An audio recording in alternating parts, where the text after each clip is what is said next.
Hello and welcome to the first lecture on Introduction to Algorithms. Today we will try to see what are some motivational reasons to study algorithms. So one of the main reasons to understand how things work is to see what are the real world phenomena that we would like to study. It turns out that many of the real world phenomena that we encountered in our daily life have a strong CS connection to them, and here are some examples.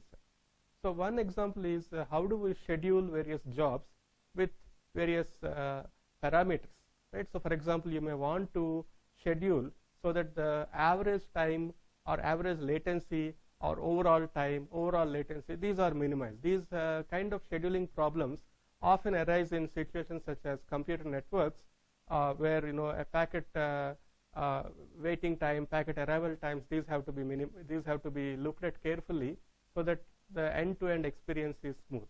Similarly, you could also think of game engines where what I'm referring to here is, in particular, suppose you have a machine that can actually play chess with humans, which has been achieved as far back as 2000. And it turns out that current generation game engines are really very competitive when playing with even top level human players. So what kind of algorithms are going on inside these game engines? How do they understand to play the game? How do they play the game? These are really interesting questions from an algorithmic standpoint. Similarly, one can think of program translation, which means that you are able to take programs from a high level language and convert them to a language which is eventually understood by the computer. In fact, if you recall, computers understand nothing but zeros and ones. So the high level language, a program in the high level language, has to be converted to a strings of zeros and ones eventually.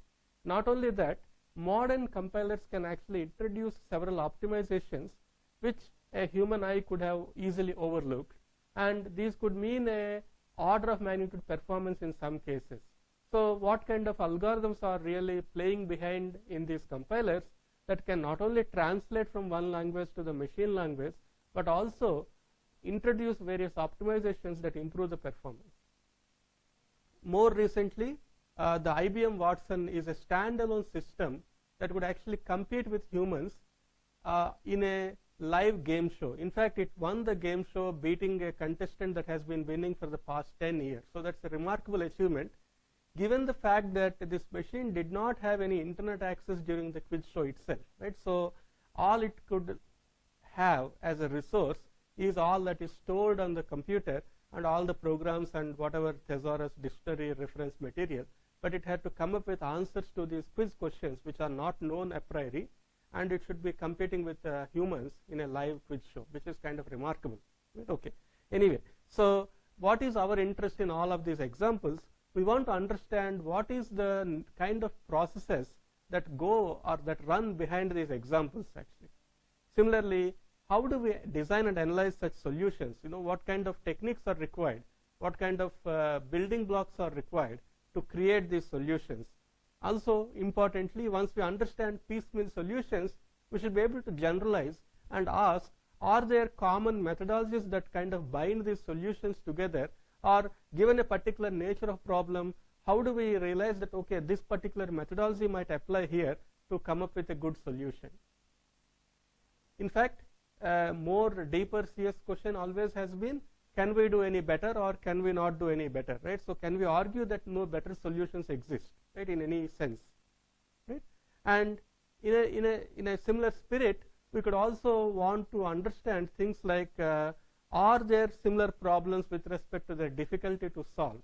So are there problems that are of the same difficulty to solve or that are of different difficulty to solve? How do we argue and how do we reason about these differences? Similarly, at a very, very abstract level, are there limits to what computers can do, right? So for example, can they solve every problem that we face today, or are there natural limitations that stop them from solving problems that are possibly solvable by human brains but not by computers? So how do we argue that such problems may exist or may not exist? So what do we know about that? So these are some early thoughts that we should be trying to figure out during the course of this lecture, right?